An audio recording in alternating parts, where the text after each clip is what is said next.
मैं doctor Manisha Gupta MBBS MS FMS Gurjar Shri hospital Sanad में अपनी सेवाएं प्रदान कर रही हूँ। आज का हमारा टॉपिक है फर्स्ट ट्राइमेस्टर की कॉमन प्रॉब्लम्स।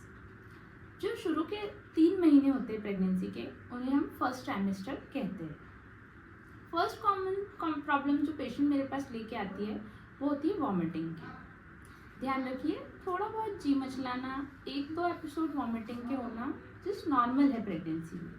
ये हमारे शरीर में हो रहे हार्मोनल चेंजेस को दर्शाता है।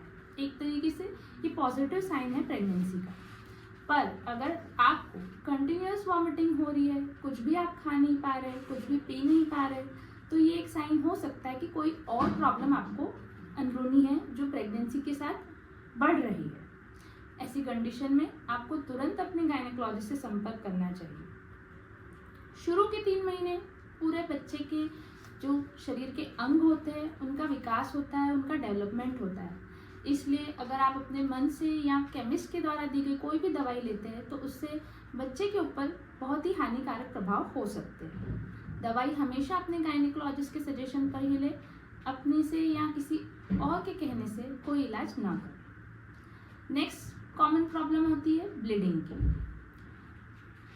बहुत बार हमारे शरीर में जो मरीज होता है उसके शरीर में हार्मोन्स की कमी होती है, जिसके कारण उसे थोड़ी बहुत स्पॉटिंग होती है। या तो फिर प्रेगनेंसी में अगर इन्फेक्शन है तो भी पेशेंट को ब्लीडिंग हो सकती है।